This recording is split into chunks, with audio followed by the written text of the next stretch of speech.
Hello, जय हिंद। क्या हाल है आप सबका? दोस्तों, सबसे पहले आप सबसे माफ़ी मांगते हैं क्योंकि आप समझ रहे होंगे, पहले ही बता दिए थे। एग्ज़ाम बीपीएड का था, महाराष्ट्र आ गए और सारा तामझाम बहुत मुश्किल से ले करके आए थे। बट हुआ यूं कि पेन टैब के लिए पेन ही नहीं दिया, तो प्रॉब्लम हो गया। प्रॉब्लम होने के कारण क्या हुआ कि आपका कितना अच्छा सारा कुछ सेटअप करके और उसके बाद जब हम रिकॉर्डिंग करने के लिए आए तो रिकॉर्डिंग ही नहीं हो पाया। तो इसलिए सब कुछ गड़बड़ा गया। अब गड़बड़ा जाने के कारण फिर से पेन ऑर्डर किए और तब जाकर के आपका अभी रिकॉर्डिंग कर रहे हैं हम। दोस्तों, आई होप आप लोग तैयारी बिल्कुल मजे से कर रहे होंगे।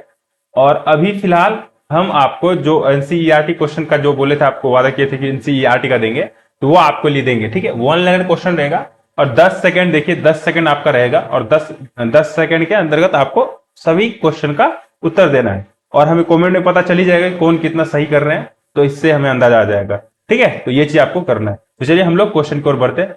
फेस नहीं दिख पाएगा क्योंकि इसमें वीडियो सिस्टम नहीं है और यहाँ पर क्रोमा नहीं है, तो फेस नहीं दिख पाएगा। कोई दिक्कत आप लोग नहीं, बस क्वेश्चन करने की कोशिश कीजिएगा। तो पहला क्वेश्चन हम लोग का है कि पहला क्वेश्चन, संगीत के प्राचीन युग कब से कब तक माना गया है? प्राचीन युग कब से कब तक माना गया है? तो ये आपका टाइमिंग शुरू होगा। जल्दी जवाब दीजिए आप 10 सेकंड के अंतर्गत। 10 सेकंड के अंतर्गत आप जवाब दीजिएगा फास्ट में। संगीत के प्राचीन कब से कब तक माना गया?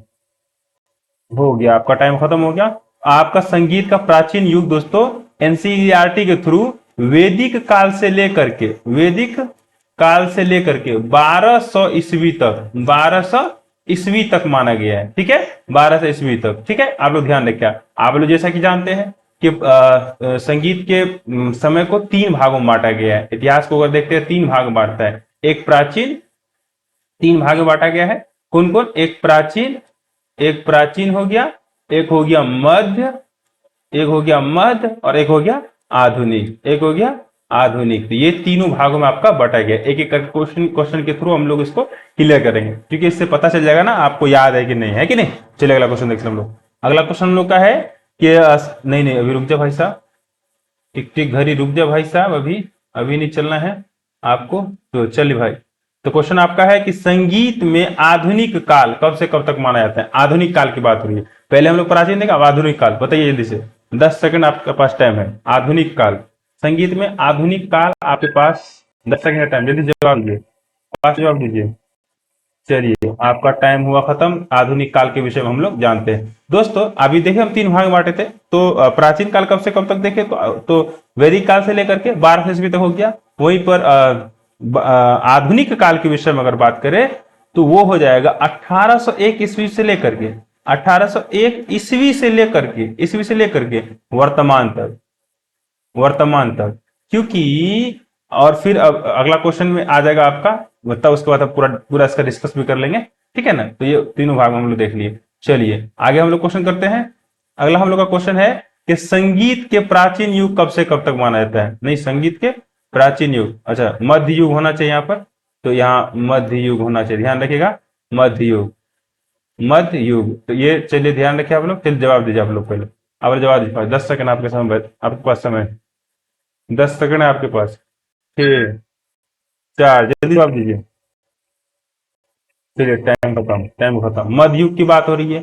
तो प्राचीन युग तो पहले हम लोग देख लिए थे, वैदिक काल से लेकर के 1200 ईस्वी तक। अब ये कहा जाता है मध्य युग 1201 ईस्वी से लेकर के 1800 ईस्वी तक आपका माना गया मध्य युग। 1800 ईस्वी तक क्या हो गया भाई? मध्य युग हो गया। तो अब तीनों को डिस्कस बढ़िया से कर लेते हैं। कर लें क्या यहाँ पर? चलिए तीनों को डिस्कस बढ़िया से कर लेते हैं। देखिए ध्यान रखिएगा, 3 भाग में बांटा गया हम लोग का, 3 भाग बांटा।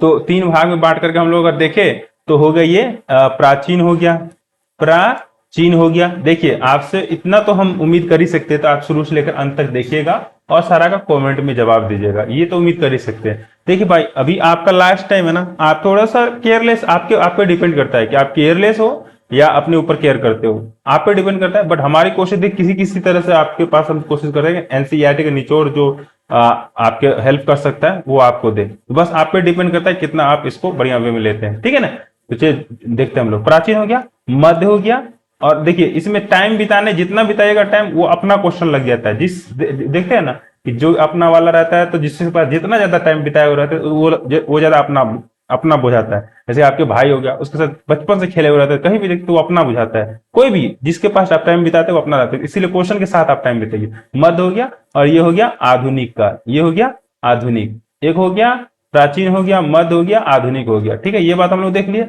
दोस्तों प्राचीन काल का कब से कब तक माना गया? वैदिक काल से लेकर के, वैदिक काल से लेकर के 1200 ईस्वी तक, 1200 ईस्वी तक। उसके बाद हम लोग मध्य देखे 1201 ईस्वी से लेकर, क्योंकि 1200 ईस्वी तक तो ये हो ही गया प्राचीन युग। 1201 ईस्वी से लेकर के, 1201 ईस्वी से लेकर के 1800 ईस्वी तक। अब आधुनिक देखे हम लोग 1801 ईस्वी से लेकर के वर्तमान तक, वर्तमान तक। तो ये चीज हम लोग देख लिए। चलिए डिस्कस बढ़िया कर लिया। चलिए अगला अगला क्वेश्चन देखते हैं। मतलब वेदों की कुल संख्या कितनी है? वेदों की कुल संख्या कितनी हो गई? चलिए 10 सेकंड आपका टाइमिंग स्टार्ट होता है अब। चलिए शुरू जल्दी से जवाब दीजिए। और कौन कौन वेद, जल्दी से कमेंट में ये भी हमको बताइए कौन कौन वेद हो जाएगा। ठीक है ना। देखिए किसी भी तरह से आपको हम पहुंचाने की कोशिश करते हैं कि भाई आपकी तैयारी नहीं रुकनी चाहिए, बस आप पे डिपेंड करता है। दोस्तों वेदों की कुल संख्या कितना हो गया? 4 हो गया। आपका टाइम खत्म हो गया, 4 हो गया। कौन कौन हो गया? ऋग्वेद हो गया, ऋग्वेद हो गया, ऋग्वेद हो गया नंबर 1 में, नंबर 1 में ऋग्वेद हो गया। नंबर 2 में यजुर्वेद हो गया, यजुर्वेद हो गया। ठीक है। उसके बाद नंबर 3 में अथर्ववेद हो गया, अथर्ववेद हो गया। और नंबर 4 में आपका सामवेद हो गया। नंबर 4 में क्या हो गया भाई साहब? सामवेद हो गया। अब नंबर 4 सामवेद के बारे में कितना पढ़ चुके हैं हम लोग, है कि नहीं? सामवेद संगीत को समर्पित है, संगीत को समर्पित, को समर्पित हो गया। ठीक है। एक बात और ध्यान रखिएगा कि सामवेद की रचनाएं ही इसीलिए हुई थी कि ऋग्वेद के ऋचाओं को, ऋग्वेद के ऋचाओं को गा सके, इसीलिए सामवेद की रचनाएं हुई थी। ठीक है। जो पूजाएं होता था, जो कर्मकांड होता था, उसमें ही ये सारे ऋचाओं को गा सके, इसीलिए सामवेद की रचनाएं हुई। ठीक है। अगला क्वेश्चन बाद सब कुछ सामवेद क्वेश्चन देखेंगे। ठीक है। अगला क्वेश्चन मतलब ऋग्वेद में गीत के लिए किस शब्द का प्रयोग किया गया है? चलिए आपका समय शुरू होता है, आपका समय शुरू होता है अब। चलिए ऋग्वेद में गीत के लिए किस शब्द का प्रयोग किया गया? जल्दी बताइएगा, हमें जल्दी बताइएगा। 5 4 3 2 1। बहुत अच्छा, आप लोग जो जवाब दे पाए, जो नहीं जवाब दे पाए, चलिए मेरे साथ अब क्वेश्चन करते हैं। बोलता है ऋग्वेद में बहुत सारे शब्दों से गीत के लिए बहुत सारे शब्दों को प्रयोग किया गया है, जिसमें आप लोग अगर देखे तो गीति हो गया, गीति हो गया। उसके बाद अगर देखे तो गाथा हो गया, गीति हो गया, गाथा हो गया, साम हो गया, साम हो गया। उसके बाद गीर हो गया, गीर हो गया। उसके बाद गाथा हो गया, गाथा हो गया, गाथा तो हम लोग देख ही रहे थे। गायत्र हो गया, गायत्र। ये सारे शब्दों से ऋग्वेदिक काल में गीत के लिए ये सारे शब्द प्रयोग किया जाता है। गीति हो गया, गाथा हो गया, साम हो गया, गीर हो गया, और उसके बाद गायत्र हो गया, गायत्र। ध्यान रखिएगा। ठीक है। टेलीग्राम से आप लोग अगर नहीं जुड़े, टेलीग्राम का लिंक हम दे देंगे डिस्क्रिप्शन में, आप जुड़ जाइएगा वैसे। ठीक है। डिस्क्रिप्शन में लिंक दे देंगे, उससे जुड़ जाएगा। इससे क्या होगा कि जो भी पीडीएफ होगा वो आपको यहाँ पर मिल जाएगा, वो फ्री ऑफ कॉस्ट, कोई चार्जेस नहीं। ठीक है। चलिए तो ये हो गया अपना लोग का। एक बार रिवाइजिंग भी कर दीजिए तो बेहतर हो जाएगा। चलिए अगला क्वेश्चन, मतलब ऋग्वेद कालीन तंत्रीयवाद को क्या नाम दिया है? तो क्या बताइए, तंत्रीयवाद का नाम बताइए, तंत्रीयवाद का नाम बताइए। ऋग्वेद कालीन तंत्रीयवाद मतलब तार के द्वारा जिसे ध्वनि उत्पन्न किया जाता था, उसको क्या नाम से पुकारते बताइए जल्दी। 10 सेकंड, 9 8, जल्दी बताइएगा, बताइए क्या ऋग्वेदिक कालीन तंत्रीयवाद का नाम बताइए, बताइए।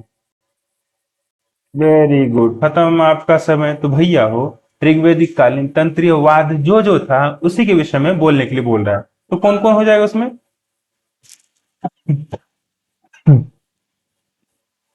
कौन कौन हो जाएगा? वान हो जाएगा, वान हो जाएगा। उसके बाद देखिए आपका करकर, ये सब तंत्रीयवाद था। करकरी हो जाएगा। उसके बाद आपका छौणी हो जाएगा, छौणी, छौणी हो जाएगा।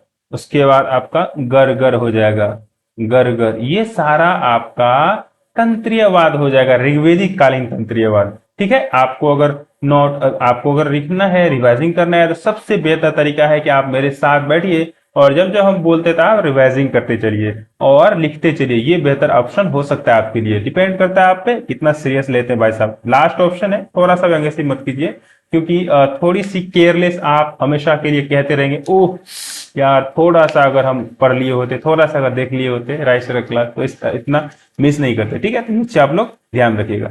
चलिए तो अगला क्वेश्चन हम देखते हैं। बोलता ऋग्वेदिक कालीन अवनदवाद का नाम बताए। वो तो तंत्रीयवाद हो गया, अब भैया हो अवनद का बताइए लिसे।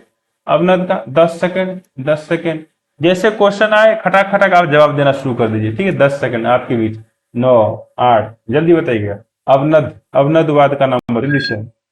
अवनदवाद, अवनदवाद कौन कौन है ऋग्वेदिक कालीन अवनदवाद? चलिए टाइम और समय खत्म, खेला खत्म, मेला हजम। तो आपका सही आंसर हो जाएगा भूमि, हो जाएगा भूमि और दुदुम्बी, दुदुम्बी हो जाएगा। ये आपका अवनदवाद हो गया। तो क्या बोलते हैं तंत्रीयवाद हम लोग देख लिए, कर्ण वाण और देख लिए, करकड़ी देखिए, छौणी और गरगर देख लिए। ये अब तंत्रीयवाद था, वाण, करकरी, छौणी और गरगर। ध्यान रखिए मेरे साथ, रिपीट किए तो बोले तो वाण, करकरी, छौणी, गरगर। फिर से एक बार फिर से, वान, करकरी, छौनी, गरगर। ये हो गया तंत्रीयवाद हो गया। उसको अवनदवाद, भूमि, दुदुम्बी। भूमि मतलब धरती और दुदुम्बी, दुदुम्बी। तो ये आपको समझ में आ गया, दुदुम्बी, भूमि जुड़ाव दोनों से। ये अवनदवाद हो गया, ऋग्वेदिक कालीन अवनदवाद हो गया। चलिए अगला क्वेश्चन बताओ। यजुर्वेद में किस किस अरे अरे ये थोड़ा सा गड़बड़ है, वाद्य होना चाहिए, किस वाद्य का। चलिए ये थोड़ा सा गड़बड़ है, किस वाद्य का उल्लेख है। यजुर्वेद में किस वाद्य का उल्लेख है बताइएगा।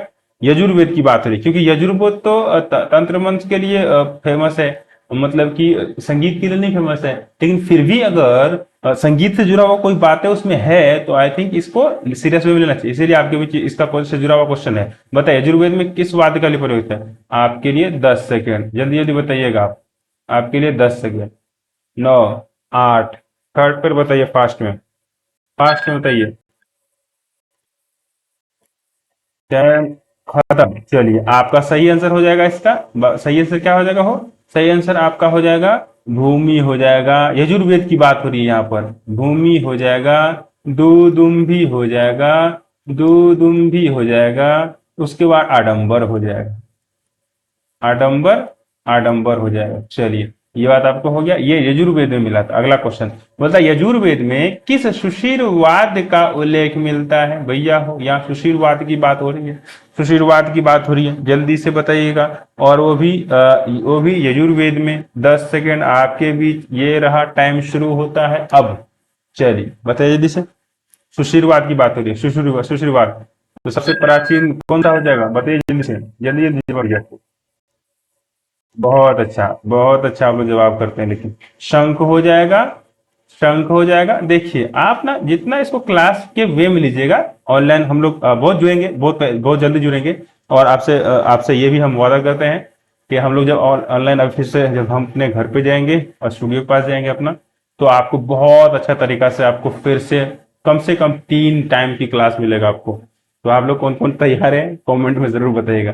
शंख हो गया, दो दो दो का मिलता है, शंख और तुनब, शंख और तुनब। आय हाय हाय हाय, क्या हो गया, तू नब न होगा, तू नब। ठीक है, ये 2 गो वाद जो है ये सुशीरवाद है, जो आपको यजुर्वेद में मिला था। ठीक है, अगला क्वेश्चन हम देखते हैं। बोलता है कौन सा वेद संगीत, अभी देखिए लेते हैं। ये क्वेश्चन था एकदम हल्लुक हल्लुक क्वेश्चन हो गया, फिर भी आपके पास 10 सेकंड देते हैं। देखते हैं कौन कौन सही जवाब देते हैं, कौन कौन गलत जवाब देते हैं। चलिए कौन सा वेद संगीत को समर्पित है, कौन सा वेद संगीत, जल्दी बताइएगा। 3, 2, 1, समय हुआ खत्म। चलिए तो कौन सा वेद, सामवेद हो जाएगा ना। हल्लुक हल्लुक, हल्लुक हल्लुक क्वेश्चन है, साम वेद हो जाएगा भैया हो, साम वेद। ठीक है, चलिए ये तो सामवेद हो जाएगा, संगीत के लिए समर्पित हो जाएगा। अगला क्वेश्चन हम लोग का है, बोला सामवेद कितने भागों में बांटा गया। ये आपका क्वेश्चन अच्छा है, सामवेद कितने भागों में बांटा गया, चलिए बताइएगा कितने भागों में बांटा गया सामवेद, बताइए जरा सा। तब तक हम टाइमिंग सेट कर दिया आपका। चलिए जल्दी से 9, 8, सामवेद कितने भागों में बांटा गया, बताइए जल्दी से, जल्दी बताइए। कई बार बता चुके आप लोग, कई बार पढ़ चुके आप लोग। बहुत अच्छा, तो सामवेद कितने भागों में बांटा गया है, 2 भागों में। 2 भागों में, कितने भागों में हो, 2 भागों में। और वो 2 भाग कौन कौन है, वो 2 भाग कौन कौन है, वो भाग हो जाएगा भैया हो, वो भाग हो जाएगा आर्चिक, आर्चिक हो जाएगा, और दूसरा गान हो जाएगा। एक हो जाएगा आर्चिक और दूसरा हो जाएगा गान। अच्छा एक बात पता है आपको, इस आर्चिक को भी 2 भाग में बांटा है, इस आर्चिक को भी 2 भागों में बांटा है, ध्यान रखिएगा आप लोग। इस आर्चिक को भी 2 भाग में बांटा है, कितने भागों में, 2 भाग में। तो कौन कौन भाग में, एक हो गया पूर्व आर्चिक, एक हो गया पूर्व आर्चिक हो गया, एक दूसरा कौन हो गया, उत्तर आर्चिक, दूसरा कौन हो गया, उत्तर आर्चिक, उत्तर आर्चिक। अब कहिएगा कि पूर्व आर्चिक क्या है और फिर गान क्या है, थोड़ा सा कॉन्सेप्ट हम लोग समझ लेते हैं। दोस्तों ये आर्चिक जो है ऋचाओं का संग्रह था, मतलब ये 2 भाग में बांटा। और ये गान, इन ऋचाओं को गाने के लिए, ये ऋचाओं को गाने के लिए किस तरह से ऋचा को गाया जाए, इसके बारे में इस गान के गान में बताया गया है। मतलब कि जो ये मेरा आर्चिक है, जो मेरा आर्चिक है, इसमें एक ऋचाओं का पूरा संग्रह हो गया, और इस ऋचाओं को किस तरह से गाया जाए इसको गान भाग में बताया गया था। अब देखिए इसको 2 भाग में बांटा, पूर्वार्चिक और उत्तरार्चिक, पूर्वार्चिक और उत्तरार्चिक। अब कहा गया कि पूर्व आर्चिक में कुल श्लोक, कुल ऋचाओं की संख्या 585, 585 कुल ऋचाओं की संख्या कितनी होगी भैया, 585 कुल ऋचाएं, कुल ऋचाएं कितनी हो गई, 585। और वहीं पर उत्तर आर्चिक में कितनी ऋचा हो गया भैया हो, तो 1225 ऋचाएं, 1225 ऋचाएं हो गया।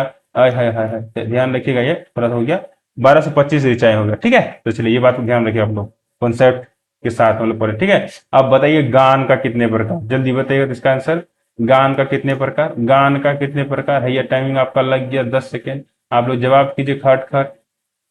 चलिए शुरू हो गया टाइम आपका, जल्दी बताइएगा। गान के कितने भाग, गान कितने प्रकार, खत्म होता है आपका टाइम। गान के कितने कितने प्रकार हो गया दोस्तों, गान को भी 4 भागों में बांटा गया। गान को कितने भागों में बांटा गया, कितने प्रकार हो गया आपका, गान को 4 भाग हो गया, गान के 4 भाग हो गया। आप कहिएगा 4 भाग कौन कौन हो गया, 4 भाग कौन कौन हो गया, तो देख लीजिए आप 4 भाग। ग्राम गए गान हो गया, ग्राम गए आय हाय हाय गान हो गया। अब दूसरा देख लीजिए, दूसरा देख लीजिए, अग्नय, अग्नय गान हो गया, अन्य गे गान हो गया, अन्य गे गान हो गया, गे गान हो गया। उसके बाद आपका तीसरा देख लीजिए, आप तीसरा देख लीजिए, उह गान हो गया, उह, उह गान हो गया। NCERT है भैया, NCERT है, तो इसमें कोई थोड़ा सा भी ऑब्जेक्शन ना करे। अगर नहीं है बिलीव तो आप खोलिए बुक और देखिए, आपको एकदम लाइन बाय लाइन मिल जाएगा। और आपके रिवीजन करने का फिर बोलिएगा सर जी हम देखिए लेंगे, फिर रिवीजन क्यों करवा रहे हैं। ये क्वेश्चन के थ्रू में आपको रिवीजन अगर हो जाएगा तो आपको कॉन्सेप्ट और याद ज्यादा रह जाएगा। क्योंकि देखिए पढ़ तो कितना बार लिए होंगे, लेकिन याद कौन, वो कंफ्यूजन, भूल जाते हैं, तो ये नहीं भूल पाइएगा, ठीक है ना। तो इसलिए आप जो है इसको बढ़िया से देखना है और पूरा कॉन्सेप्ट के साथ पूरा क्वेश्चन करना है, ठीक है। अगला हम लोग का चौथा हो गया, अगला चौथा हो गया हम लोग का उहय्य गान, उहय्य गान, ठीक है। ये बात समझ में आएगा आपको। तो एक में हो गया ग्राम गान हो गया, ग्राम गे गान हो गया, अन्य गे गान हो गया, दूसरा उह गान हो गया, और तीसरा उहय्य गान होगा। ध्यान रखना आपको, ठीक है। बोलता है कि यज्ञ की ऋचाओं का गान जब एक स्वरों में किया जाता था तो उसे क्या कहा जाता था, जरा बताइएगा। यज्ञ के ऋचा को जब एक ही स्वर से किया जाता था तो उसको क्या कहा जाता था, जरा बताइएगा, बताइए जरा सा। आपका क्वेश्चन का टाइमिंग शुरू होता है ये, अब लीजिए हो गया शुरू, बताइए। 10 सेकेंड आपका बीच, 10 सेकेंड आपके बीच, जवाब ये फट, हम आगे बढ़े फट, जल्दी बढ़िए, जल्दी बताइए। खत्म हुआ आपका समय, आपका समय हुआ खत्म।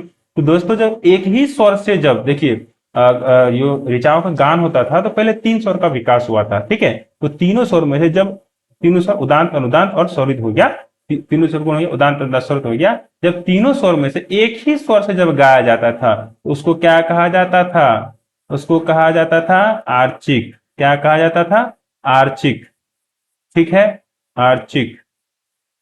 क्या कहा जाता था, आर्चिक कहा जाता। क्या कहा जाता, आर्चिक। ध्यान में रखिएगा और ध्यान रखिएगा। अच्छा फिर कहिएगा सर जी जब एक स्वर से गाया जाता और आर्चिक और दो स्वर से गाएगा तब, दो स्वर से क्या कहा तब बताइए, तब हो जाएगा गाथिक। ध्यान में रख लीजिए आप लोग, गाथिक। दो स्वर से गाथिक, दो स्वर से गाथिक, एक स्वर से गाथ आर्चिक, दो स्वर से गाथिक। इसमें कौन सा बड़का का बात है, दो स्वर से गाथिक, ये तो याद रह जाएगा। तीन स्वर, फिर तीन स्वर क्या कहिएगा आप लोग, तीन गो स्वर था, जब तीनों स्वर मिला करके पूरे ऋचा गाएंगे तो तीन स्वर का क्या हो जाएगा, तो तीन स्वर का सामिक हो जाएगा। सामवेद की गया सामिक हो जाएगा। क्या हो जाएगा, सामिक। इसमें कौन सा बड़का वाला बात है, याद रह जाएगा ना आपको। चलिए एक स्वर से आर्चिक, रिविजन करिए मेरे साथ। एक स्वर से आर्चिक, दो स्वर से गाथिक, तीन स्वर से सामिक। क्या हो गया, फिर से करिए। एक स्वर से आर्चिक, दो स्वर से गाथिक, तीन स्वर से सामिक। इसके बाद आपको सच बताते हैं पूरा रिवाइजिंग करते हुए जाना है, ये लास्ट अंतिम प्रहार के रूप में। फिर इसके बाद आपको दोबारा रिवीजन नहीं करना है जिस भी फॉर्मेट में आप लोग जा रहे हैं, लेकिन सीरियस हो कीजिएगा प्लीज, आप लोगों से रिक्वेस्ट है। क्योंकि आपकी सीरियस डिपेंड्स करेगा कि एक बारी में पढ़ के खत्म कर देना है या 10 बारी और एक बार पढ़ना है। तो एक बार मेरे साथ बढ़िया से अगर पढ़ लीजिएगा तो आपको देखिए ऑफलाइन पढ़ाने का एक्सपीरियंस होने का यही नतीजा होता है कि बच्चे की भावना अभी क्या चल रहा होगा आपके मन में, ये आपको ऑनलाइन ही कर रहा है ना, लेकिन हमें समझ में आ रही है कि आपके मन में चल क्या रहा है, किस वे में आप चल रहे हैं। तो ऑफलाइन पढ़ाने का एक्सपीरियंस है, ये बातें पता चल जाता है। और ना मेरा पढ़ाने का स्टाइल ऑफलाइन में ये है कि भाई नहीं, क्लास में ही याद होनी चाहिए। क्लास में अगर तुम क्लास में याद नहीं हुआ तो फिर आप पढ़ने के लिए क्यों आए हो, तो फिर व्यर्थ है। वो टीचर हमको लगता है व्यर्थ टाइम पास कर रहा है आपका, बुक पढ़ो उससे बेहतर है। क्लास में ही याद होना चाहिए, वो हंसते खेलते हैं मजे के साथ। चलिए एक स्वर से गाए थे तो आर्चिक, दो स्वर से गाए थे तो गाथिक, तीन स्वर से गाए थे तो सामिक। फिर से एक बारी, एक स्वर से आर्चिक, गाथिक, दो स्वर से, तीन स्वर से सामिक। चलिए अगला क्वेश्चन देखते हैं। साम गान के समय कितने स्वर प्रचलित थे, ये गए क्वेश्चन। चलिए बताइए जल्दी से, अच्छा क्वेश्चन आपके लिए। साम गान के समय कितने स्वर प्रचलित थे, तो चैप्टर वाइज की आप एनसीईआरटी की बात हो रही है तो ये चैप्टर वाइज है। ठीक है, तो बताइए जल्दी से, बताइए जरा जल्दी से। जल्दी आपका क्वेश्चन शुरू हो गया। भारतीय संगीत के ऐतिहासिक, भारतीय संगीत के इतिहास के बारे में बात हो रही है। चलिए जल्दी बताइएगा कितना स्वर हो गया, बहुत अच्छा। तीन स्वर प्रचलित था। कितना स्वर था, तीन स्वर, तीन स्वर। अभी बताए थे ना आपको तीन स्वर, अभी इससे पहले बोल भी किए थे तीन स्वर प्रचलित था। आप कहिएगा कौन कौन स्वर हो भैया, कौन कौन स्वर हो, तो हो गया नंबर एक उदांत हो गया, उदांत हो गया।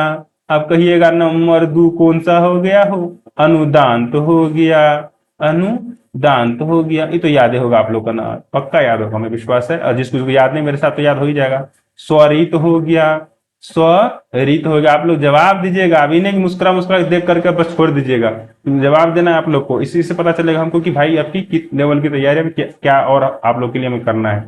ठीक है ना, क्योंकि वक्त कम है, जितना दम है पूरा लगा दीजिए। देखिए अभी ना कंफ्यूजन आप में ज्यादा आएगा। तैयारी ऐसा नहीं कि आप में नहीं हुआ है, तैयारी सबका हो चुका है, बस कंफ्यूजन को दूर करना है। ठीक है ना, चलिए तो अब ये चीज हम लोग देख लेते हैं कि ये स्वर ऊपर कौन था, नीचे कौन था और सबसे ऊपर कौन था। ये आपको पूछ सकता है और पूछ लेता है। कितना हम लोग क्वेश्चन कर रहे हैं, एमसीक्यू कर रहे हैं, देख रहे हैं, तो उसमें था ना, तो उसमें हम लोग पूछ सकते हैं। ठीक है ना, तो चलिए देखिए इसको दर्शाने के लिए किस तरह से प्रयोग करते थे। ठीक है ना, चलिए देखिए उदांत में क्या, अनुदांत में क्या होता था, अनुदांत स्वर में क्या होता था कि अनुदांत स्वर में नीचे परी रेखा का प्रयोग करता था इसको दर्शाने के लिए। मतलब इस स्वर को दर्शाने क्या करता था, नीचे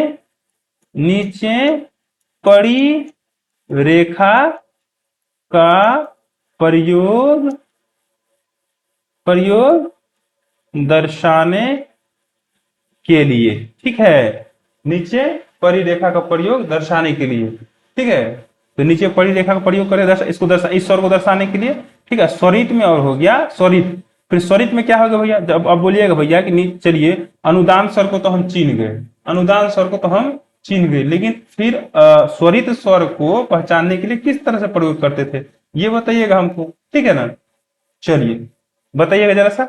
तो स्वरित स्वर को पहचानने के लिए आप लोग कमेंट बता सकते हैं। ऊपर खड़ी रेखा का प्रयोग करते थे, कौन सा, ऊपर खड़ी रेखा का प्रयोग। ये तीनों शब्द का आप लोग दर्शाने के लिए समझ रहे हैं? देखिए अब इसको बढ़िया समझ लीजिए, बढ़िया समझ लीजिए, थोड़ा सा आराम समझिए, ठीक है ना? देखिए 3 गो स्वर था पहले, कितना स्वर? 3 गो स्वर हो गया। अभी तीनों स्वर को समझिए, उदांत हो गया, अनुदांत हो गया और स्वरित हो गया। उदांत, अनुदांत और स्वरित हो गया। अब स्वरित के पहले बात हो रही है, स्वरित स्वर को दर्शाने के लिए, भैया हो ध्यान रखिएगा इधर, स्वरित स्वर को दर्शाने के लिए अविभाग खांडे स्वरलिपि पद्धति के तरह ऊपर में लकीर इस तरह से प्रयोग करते थे। स्वरित, स्वर से स्वरित हुआ, स्वर से ऊपर लकीर दिया, ठीक है। अनुदान स्वर नीचे परी लेखा, जैसे सा लिखे अपने लोग तो नीचे परी लेखा कोमल स्वर में लिखे, सा में तो कोमल नहीं होता है, जैसे रे लिखे हम लोग तो रे में नीचे कोमल स्वर दिया ना, कोमल स्वर दर्शाने के लिए सेम उसी तरह से अनुदान स्वर को लिखते थे, ठीक है। अगला क्वेश्चन में लेते हैं, मतलब साम गान को कितने भागों में बांटा गया था? जल्दी जवाब दीजिए आप लोग, खट खट, जल्दी जवाब दीजिएगा आप लोग, खट खट, खट खट जवाब दीजिए आप लोग, जल्दी से जल्दी जवाब दीजिए। साम, आपका समय शुरू हो गया है। साम गान को कितने भागों में बांटा गया? साम गान को, साम गान को कितने भागों में बांटा गया? साम गान को, साम गान को, चलिए समय हुआ आपका खत्म। दोस्तों ध्यान रखिएगा, साम गान को 5 भागों में बांटा गया था। कितने भागों में? 5 भागों में। जवाब याद रखिएगा आप लोग, 5 भागों में। कितने भागों में? 5 भागों में। अब कहिएगा ओ मास्टर साहब 5 भाग तो ठीक है, 5 भाग में बांटा, लेकिन कौन कौन 5 भाग में? तो ध्यान रखना है आपको, प्रस्ताव, कौन सा हो गया? प्रस्ताव हो गया, हाय हाय हाय हाय हाय, प्रस्ताव हो गया, हाय हाय हाय हाय, ध्यान में रखना है, प्रस्ताव हो गया। नंबर 2 आपका उद्गीत हो गया, उद्गीत हो गया। नंबर 3 आपका प्रतिहार हो गया, प्रतिहार हो गया। और नंबर 4 आपका, नंबर 4 क्या हो गया? उपद्रव हो गया, उपद्रव हो गया। फिर कहिएगा ओ सर जी आप 5वां कौन हो गया? 5वां आपका निधन हो गया। अब ध्यान रख लीजिए, यहाँ पर एक छोटी सी आपको समझाना चाहते हैं, छोटा सा चीज हम समझाना चाहते हैं। देखिए प्रस्ताव को जो ऋत्विज गाते थे, वैसे जो सामगान को गाते थे उस पंडित को, गायक को क्या कहा जाता था? ऋत्विज कहा जाता था। क्या कहा जाता? ध्यान रखिएगा, ऋत्विज। आपके स्टेट 1 में पूछ लिया था, आपका क्वेश्चन पूछा था ये ऋत्विज वाला क्वेश्चन, ठीक है ना, इसलिए आप लोग को ध्यान में रखना है। तो क्या कहा जाता था? प्रस्ताव को प्रस्तौता, उद्गीत को उद्गाता, प्रतिहार को प्रतिहर्ता गाते थे। उस गाने, प्रतिहार गाने वाले क्या कहलाते थे? प्रतिहर्ता कहलाते थे। उपद्रव, अब ई हो गया। और उपद्रव और निधन, निधन हमेशा लास्ट वाला होता था, लास्ट वाला भाग होता था।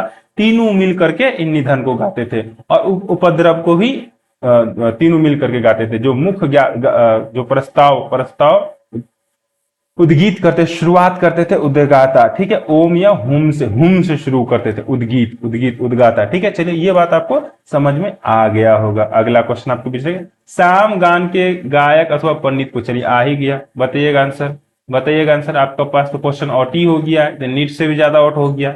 चलिए नीट से भी बड़का धांधली हो गया। चलिए बताइएगा, बताइएगा जरा सा इसका सही आंसर क्या हो। 10 सेकंड, फिर भी आप जवाब कितने आज देते हैं, ठीक है ना।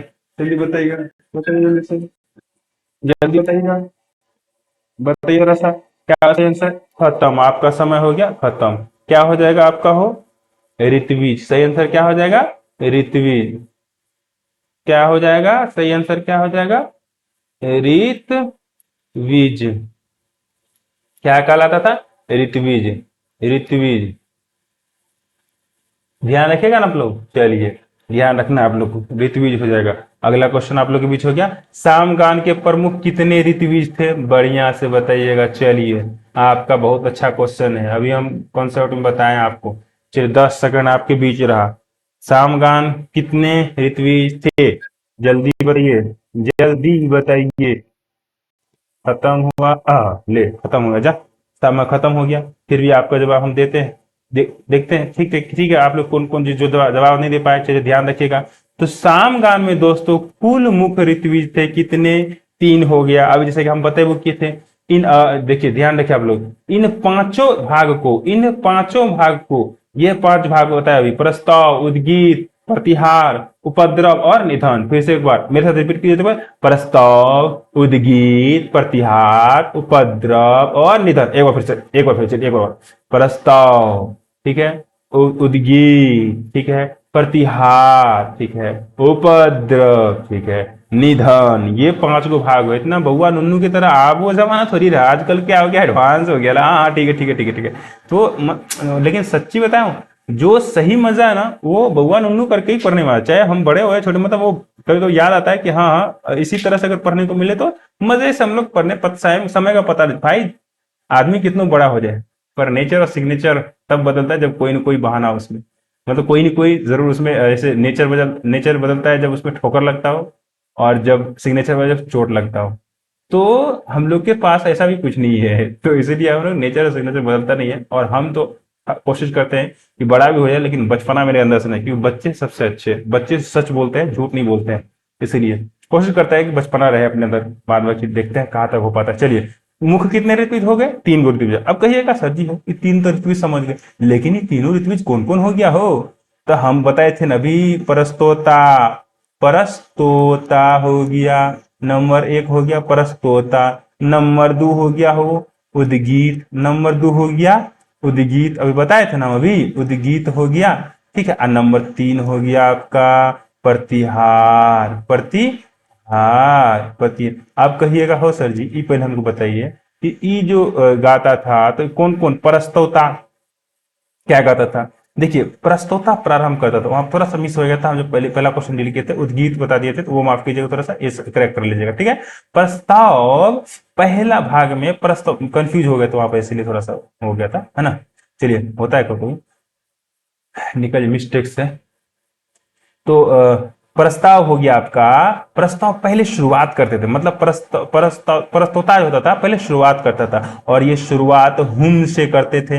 ये जो शुरुआत करते थे ये हुम से करते थे, हुम, इस तरह से शुरुआत करते थे, ठीक है, प्रारंभ करते थे, प्रारंभ करते थे, ध्यान है, ठीक है। उस उद्गीत, उद्गीत, उसके बाद ये जो है सेकेंड बार शुरू करते थे, ये ओम से शुरू करते थे, ठीक है, ओम से शुरू करते थे, ओम से, ठीक है, ये बात ध्यान रखिए, ओम से शुरू, ठीक है, ओम से शुरू, ये बात आपको ध्यान रखना है। और प्रतिहार हो गया, लास्ट में प्रतिहार गाते थे, प्रतिहरता, प्रतिहार गाते थे, ठीक है, ये बात आपको ध्यान रखना। चलिए अगला क्वेश्चन बोलता है, रामायण की रचना किसने की? रामायण, रामायण की रचना किसने की? हम कथा सुनाते। चलिए बताइए जल्दी से, रामायण की रचना किसने की? जल्दी बताइएगा आप, आपका समय शुरू होता है अब। शुरू हो गया है समय, जल्दी से बताइए अब, जल्दी बताइए।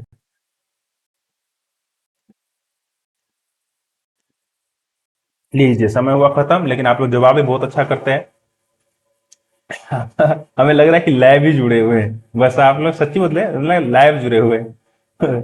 खैर कोई बात नहीं, बहुत जल्दी लाइव मिलने वाले हम लोग, टेंशन आप मत लीजिए। ठीक है, आपका सही आंसर क्या हो जाएगा? महर्षि वाल्मीकि, महर्षि, महर्षि, महर्षि वाल्मीकि। कौन हो जाएगा? महर्षि वाल्मीकि, ठीक है, महर्षि वाल्मीकि, ध्यान रखना है आपको। ठीक है, अगला क्वेश्चन हम लोग देखते हैं। बोलता है, लव और कुश को संगीत की शिक्षा किसने दी? लव और कुश को संगीत की शिक्षा किसने दी? जरा बताइएगा हमें, जरा बताइएगा, जरा बताइएगा। चलिए, आपका समय शुरू है। लव और कुश को, लव और कुश को संगीत की शिक्षा किसने दी? चलिए, आपका समय खत्म होता है। महर्षि वाल्मीकि ने ही दी थी, ठीक है, याद रखिएगा आप लोग। ये क्वेश्चन का सीक्वेंस वाइज है, तो आपको बढ़िया रहेगा, है ना। महर्षि वाल्मीकि ही दिया था, ठीक है। ई हो गया, की हो गया, वाल्मीकि हो गया, ठीक है। वाल्मीकि कौन सा हो गया? वाल्मीकि हो गया। चलिए, अगला क्वेश्चन आपका हो गया। अगला क्वेश्चन बोलता है कि रावण शिव की आराधना कैसे करते थे? रावण बहुत बड़े शिव के भक्त थे, आपको ध्यान होगा, ठीक है ना। तो रावण शिव की आराधना किस तरह से किया करते थे? तो ये बताइएगा, आपका आंसर, आपका आंसर जल्दी बताइएगा। शुरू होता है टाइमिंग, ये अब, जल्दी से। रावण शिव की आराधना किस तरह से करते थे? किस तरह से करते थे, जी बताइए। समय खत्म दोस्तों। सामगान के माध्यम से करते थे, ध्यान रखिएगा आप लोग, साम गान के माध्यम से, माध्यम से, आप लोग ध्यान रखना है, सामगान के माध्यम से, ठीक है ना, सामगान के माध्यम से करते थे। ठीक है, अगला क्वेश्चन। चलिए आप लोग ना ध्यान रखिएगा। आप लोग एक बात और बोल देते हैं, अभी तक आप लोग टेलीग्राम से नहीं जुड़े हैं तो आप टेलीग्राम से जुड़ जाएगा, और क्योंकि पीडीएफ इसका दे देंगे हम टेलीग्राम पे, ठीक है, टेलीग्राम पे दे देंगे। और ना एक्टिव होकर के कोशिश कीजिए टेलीग्राम पे क्वेश्चन पूछने का, है ना, इससे बेहतर रहेगा। आप लोग पता चलते रहेगा, क्वेश्चन जितना डिस्कशन होता है वो भूलता नहीं, है ना। चलिए अगला क्वेश्चन, अगला क्वेश्चन हम लोग रावण के द्वारा बजाई गई वीणा क्या कहलाया? जल्दी बताइएगा, रावण के द्वारा बजाई गई वीणा क्या कहलाया? सबसे प्रचलित उस टाइम का लोकवाद्य वीणा ही हो जाएगा, इसलिए बताइएगा रावण के द्वारा बजाया गया वीणा क्या कहलाया? जल्दी बताइए इसका आंसर, जल्दी बताइए, जल्दी यहां से बताइए, जल्दी बताइए। रावण के द्वारा, आपका आंसर हुआ खत्म, समय। तो दोस्तों रावण के द्वारा बजाया गया रावण हत्था कहलाया। क्या कहलाया हो? रावण हत्था, रावण हत्था। बहुत अच्छा। चलिए अगला क्वेश्चन आपका, मतलब रामायण काल में वाद्य के लिए किस शब्द का प्रयोग किया जाता था? बहुत अच्छा आपके लिए क्वेश्चन है। चलिए अच्छा है, जवाब दीजिए फटाक से, जल्दी से खटाक से जवाब दीजिए। रामायण काल में, लीजिए समय खत्म हुआ। अब जो भैया खत्म, जाओ। तूर्य क्या, किस शब्द का प्रयोग क्या था? मतलब वाद्य, वाद्य के लिए तूर्य शब्द का प्रयोग किया था। किस शब्द का? तूर्य। ध्यान में रखना है आपको, किस शब्द का? तूर्य शब्द का। वाद्य के लिए किस शब्द का प्रयोग किया जाता था? तो अभी हम लोग वाद्य करते हैं, इसी वाद्य को पहले तूर्य कहा करता था, है ना। चलिए अगला क्वेश्चन आपके लिए है कि रामायण काल के प्रचलित वाद्य बताइए तो, बताइए तो। अच्छा, आप लोग को हम इस माध्यम में जरूर बताए होंगे कि उत्साह बढ़ाने के लिए किस किस वाद्य का प्रयोग करते थे, है ना, बहुत बार बताए हैं। तो इसीलिए आप बता दीजिए हमको जल्दी से, समय शुरू हुआ तो 2-3 का नाम बताइए जल्दी से, उस समय के प्रचलित वाद्य कौन कौन हो जाएगा। आपका समय चालू है, जल्दी जवाब दीजिए। ये खत्म। आपका सही आंसर क्या हो जाएगा? हो आपका सही सही आंसर क्या हो जाएगा? वेणु हो जाएगा, वेणु हो जाएगा, शंख हो जाएगा, शंख हो जाएगा, ठीक है। उसके बाद दुदुम्बी हो जाएगा, दुदुम्बी हो जाएगा, दुदुम्बी हो जाएगा। उसके बाद आपको भेरी हो जाएगा, भेरी हो जाएगा, भेरी हो जाएगा। उसका मृदंग हो जाएगा, मृदंग हो जाएगा। उसके बाद आपका पटा हो जाएगा, पटा हो जाएगा, पटा हो जाएगा। तो क्या वो ई शब्द हो जाए रामायण कालीन है। तो यहाँ से भेरी दुदुम्बी, भेरी, भेरी दुदुम्बी, शंख हो गया, वेणु हो गया, मृदंग हो गया, पटा हो गया, ठीक है। अगला क्वेश्चन देते हैं दोस्तों, रामायण काल में संगीतकारों की कितनी जातियां थी? इसका वो बहुत अच्छा कर, बहुत अच्छा आप लोग के पास क्वेश्चन है।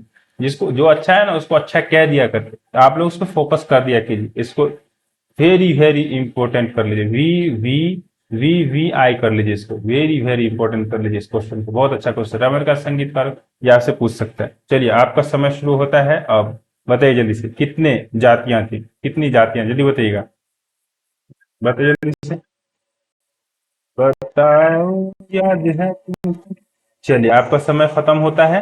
तो दोस्तों 4 गो जाति, कितना जाति हो गया? 4 गो जाति। अब कहिएगा हो सर जी ठीक है 4 गो जाति, लेकिन चारों जाति कौन कौन? तो याद रख लीजिए ना, है ना, पूरा बताएंगे विश्लेषण के साथ। बंदी हो गया, नंबर 2 सूत हो गया, नंबर 3 मागध हो गया, मागध हो गया, और नंबर 4 कौन हो गया? हो वरांगना हो गया, वरांगना हो गया। तो ये आपका 4 गो पहले जाति हुआ करता था, 4 जाति, ठीक है, 4 जाति। तो ये आपको ध्यान में रखना है, ये चारों जाति हो गया, चारों जाति हो गया, चारों जाति रामायण काल में हो गया। अगला क्वेश्चन आपका बोलता है कठोर नियम का पालन किस संगीत में किया जाता था? बताइएगा। संगीत को 2 तरह में बांटा गया था। तो एक हो गया मार्गी संगीत, एक हो गया देसी संगीत। बताइए, दिया आपको, क्वेश्चन आउट हो गया, ये तो नीट से ज्यादा बड़ा धांधली हो गया। लाइव क्वेश्चन के साथ आंसर आपको बता दिया गया है, जल्दी बताइए, जल्दी बताइए, फिर ही बता दीजिए आपको। दोस्तों कठोर नियम का पालन जो है मार्गी संगीत में क्या करते थे? मार्गी संगीत में, मार्गी संगीत में, ठीक है, मार्गी संगीत में 2 तरह का था ना संगीत, एक हो गया मार्गी एक हो गया देसी। दो तरह का संगीत हो गया। तो देसी में जनमत मतलब जनता के मन के अनुसार देसी संगीत का प्रश्न होता था, रचनाएं होती थी, ठीक है। और लेकिन जब मार्गी संगीत होता था, इसमें कोई इधर उधर की बात नहीं, सीधा डायरेक्ट ईश्वर से कनेक्शन जोड़ने के लिए, मतलब ईश्वर की आराधना करने के लिए इस मार्गी संगीत का प्रयोग करते थे, ठीक है, मार्गी संगीत। चलिए तो अगला क्वेश्चन हम देखते हैं। अगला क्वेश्चन आपका है, रामायण कालीन संगीत को किस किस संज्ञा दी गई है। अच्छा क्वेश्चन आपके लिए ये भी है, किस किसकी संज्ञा दी गई है, ठीक है। चलिए पहले आप लोग बताइए, उसके बाद आपका डिटेल बढ़िया से हम बताते हैं। रामायण कालीन संगीत को किसकी संज्ञा दी गई, मतलब उस काल के संगीत को क्या कहा गया है, जल्दी बताइएगा, बताइएगा आप, जल्दी बताइएगा क्या कहा गया। हाँ, खत्म हुआ आपका समय। दोस्त ध्यान रखिएगा, गांधर्व संगीत कहा गया, गांधर्व, गांधर्व संगीत कहा गया। क्या कहा गया, गांधर्व संगीत, गांधर्व संगीत कहा गया। आप लोग को ध्यान होगा, जब हम बताए थे कि ग्राम के बारे में जब बता रहे थे, तो तीन गो ग्राम है ना, सरज ग्राम, सरज ग्राम, सरज ग्राम, दूसरा हो गया मध्यम हो गया, तीसरा हो गया गांधार, तीसरा हो गया गांधार। तो आपको बताया था ना, तो भरत भी जो तीनों ग्राम का नाम तो लिखा था, लेकिन वर्णन इसी दो को किया था, और गांधार को बोला था, ये गांधर्वो काल में गाया जाता था, अर्थात ये विलुप्त माना गया था, विलुप्त माना गया था, ठीक है। तो इस तरह से भी हम लोग देखे थे जो गांधर्व, तो यहाँ से हम लोग याद रख सकते हैं गांधर्व संगीत, ठीक है। अगला क्वेश्चन आपके पीछे, अगला क्वेश्चन आउट हो गया। चलिए, रामायण कालीन सर्वप्रथम लोकप्रिय वाद क्या हो जाएगा, सर्वप्रथम लोकप्रिय वाद क्या हो जाएगा, जल्दी बताइएगा। आपका समय शुरू कर देते हैं हम अब, चलिए बताइए जल्दी से। रामायण कालीन लोकप्रिय वाद, सर्वाधिक लोकप्रिय वाद क्या हो जाएगा, जल्दी बताइए, जल्दी बताइए। ये खत्म, आपका समय हो गया खत्म। दोस्तों जैसा कि आप लोग जानते हैं, आप लोग जवाब भी अच्छा करिए, क्योंकि हम सारा कमेंट को वॉच करेंगे और देखेंगे कौन कौन जवाब आप लोग सही दे पा रहे हैं, ठीक है। ये एनसीईआरटी बेस्ड है, तो इसमें कोई क्वेश्चन मत कीजिएगा कि सर जी ये ऐसा क्वेश्चन कैसा है। और हम ना देखिए, आप लोग क्वेश्चन की सीरीज देखें, तो एक चैप्टर वाइज आपका हर एक जगह जो जो इंपॉर्टेंट है सब क्वेश्चन आपको ले लिया गया है। तो चैप्टर वाइज आपका और इस तरह शेड्यूल वाइज मिल जाएगा, तो रिविजन करने के लिए मजा हो जाएगा ना, रिवीजन करना। उसके बाद तो फिर आ ही है ना, लैब में जुड़ करके फिर जो हम बोले थे ना कि फिर चलेगा 100 क्वेश्चन का, 125 क्वेश्चन का जो एक सुदृढ़ ढंग से मॉक टेस्ट जो एमसीक्यू चलेगा वो चलेगा। और उसके बाद फिर यूपी टीजीटी का बहुत सारा क्वेश्चन है, और अलग से और सारा सारा बोर्ड का क्वेश्चन है जो ऑथेंटिक क्वेश्चन सब है, उस सबको हम लोग करेंगे।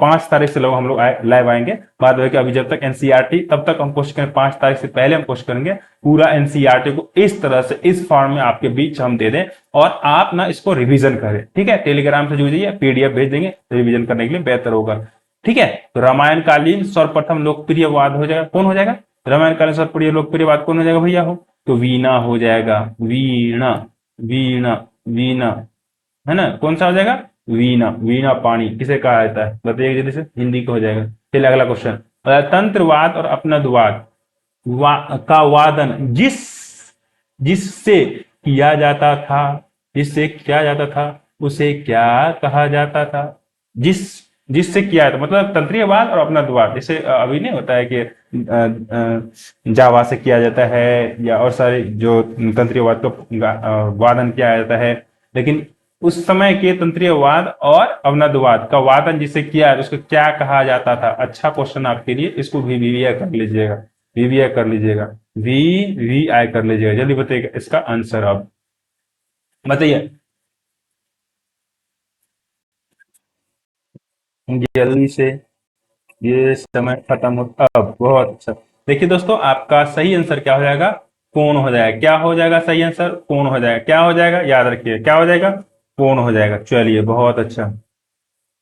युद्ध के समय सेनाओं के उत्साह उत्साह बढ़ाने के लिए किस वाद का प्रयोग किया, जो वही क्वेश्चन आ गया, बार बार ये क्वेश्चन टकराता है, और बेहतर रहेगा आप इसको याद कर लेंगे बढ़िया से। चलिए आपके 10 सेकंड जो है हम नहीं छीनेंगे आपका, हम 10 सेकंड, जो आपका 10 सेकंड है लीजिए अपने 10 सेकंड, और अपने इस 10 सेकंड में खटा खटा जवाब दीजिए, जल्दी से, जल्दी से दीजिए यार, जल्दी से, क्या हो जाएगा सही, जल्दी बताइए। बहुत अच्छा, आप लोग जवाब दिए हैं। चलिए, तो क्या हो जाए सही आंसर हो। जो नहीं दिए हैं वो मुंह टुकु टुकु देखते रहिए। और सच बताते हैं, आपका टाइम भी गया, समय भी गया, और आप एक्टिव होकर देखो नहीं किए। आपके पास जो भी कॉन्सियस हो पा दिमाग कॉन्सियस हो पाएगा, वो आप कॉन्सियस भी नहीं हो पाया। आपका समय तो चलिए गया ना, उसी समय में कोई आदमी जवाब दे रहा है और आप जवाब नहीं दे रहे हैं। तो यही तो फर्क है अच्छे और नहीं अच्छे में, यही तो फर्क है। ठीक है ना, मतलब आपको बेस्ट और बेटर में इतना ही तो अंतर है कि बस थोड़ा सा वो कॉन्सियस रहता है। बाद बाकी सभी मेहनत करता है, पर निकलता उसी का ना है जो पूरा का पूरा कॉन्शियस है। ये बुरा भी लगेगा, सच्चाई है। सच्चाई लोग तो सच्चाई बात तो हमेशा बुरा लगता है ना, इसीलिए कोई बात नहीं। जो सच है उसको बोलना चाहिए। सच नहीं बोलने वाले सच नहीं बोलते हैं, इसीलिए तो मरहम लगाने का हमेशा सब काम करता है। इसीलिए तो मतलब कि जो प्रतिभाशाली व्यक्ति होते हैं वो भी धीरे धीरे चले जाते हैं। सही आंसर क्या हो जाएगा, दू दुम भी हो जाएगा, दू दुम भी हो जाएगा। ठीक है, उसके बाद भूमि हो जाएगा, भूमि दुदुम भी हो जाएगा, भूमि दुदुम भी हो जाएगा, भूमि दुदुम भी हो जाएगा। ठीक है, ध्यान रखना आपको, दुदुम भी हो जाएगा। ठीक है, उसके बाद ये तो लिख दिया, दुदुम भी हो जाएगा, भेरी दुदुम भी भूमि दुदुम भी, भूमि दुदुम भी हो गया। उसके बाद भेरी हो गया, भेरी, उसके बाद पटा हो गया, पटा पटा हो गया। उसके बाद पनह हो गया, प्रणव प्रणव हो गया। उसके बाद शंख हो गया। ये सारे आप लोग ध्यान में रखना है। शंख अभी भी बहुत प्रचलित है, जो महाभारत अब देखो युद्ध की शुरुआत शंख को बजा कर किया जाता था। ठीक है ना, चलिए अगला क्वेश्चन, एक क्वेश्चन और हम देखते हैं। विपंशी वीणा का सर्वप्रथम उल्लेख कहाँ मिलता है, बताइएगा। बहुत अच्छा क्वेश्चन आपके लिए है। विपंशी वीणा का सर्वप्रथम उल्लेख कहाँ पर मिलता है, जरा बताइएगा, जरा बताइएगा। विपंशी वीणा का सर्वप्रथम उल्लेख कहाँ पर मिला और कहाँ पर किया गया विपंशी वीणा, बताइए जरा सा, जल्दी बताइए। जरा सा इतना दे बता तू, जरा सा हमको दे। चलिए, तो सही आपका टाइम हुआ खत्म। दोस्तों, विपंशी वीणा का सबसे पहले सुंदर कांड में, सुंदर कांड में, सुंदर कांड में मिला, सुंदर कांड में। ठीक है, सबसे पहले विपंची वीणा का उल्लेख कहाँ मिला था, सुंदर कांड में। कैसा लगा दोस्तों, आज क्वेश्चन हम यही रख देते हैं, और आपके फीडबैक के बाद फिर हम अगला वीडियो देंगे आपको। कोशिश करेंगे जो 9 बजे चल रहा था, 8 बजे चल रहा था शाम को, उसी 8 बजे आपको रेगुलर मिल जाए। और फिर बीच में एक अच्छा अच्छा टॉपिक भी आपको मिलते रहे, जो आपकी तैयारी को चार चांद लगाए। ठीक है, आई थिंक आपको बहुत अच्छा स्कोर गया होगा। आप किस तरह से जवाब दिए, क्वेश्चन का कॉन्सेप्ट किस तरह से रहा। एक अगला टॉपिक में अगला जो भाग होगा इसका, इसे पूरा फर्स्ट चैप्टर को कवर करने की कोशिश करेंगे। आई होप आप लोग को ये क्वेश्चन अच्छा लगा। कितना अच्छा लगा वो लास्ट में जरूर बताइएगा, ताकि हमें ये पता चलेगा कि आपने आपने जो इतने अच्छे से क्वेश्चन कर रहे थे उसमें कैसा आपका एक्सपीरियंस रहा। ठीक है, प्लीज जरूर बताइएगा कैसा आपका एक्सपीरियंस रहा। ठीक है ना, तो आज यहीं तक हम रहते हैं। ठीक है, मिलते हैं अगले वीडियो में, तब तक के लिए जय हिंद। मजे में रहिए, तैयारी करते रहिए, रुकना नहीं है, झुकना नहीं है, टूटना नहीं है। जॉब के बाद फिर से तो हम लोग एक लाइव सेशन करेंगे। ठीक है, चलिए मिलते हैं हम लोग, जय हिंद।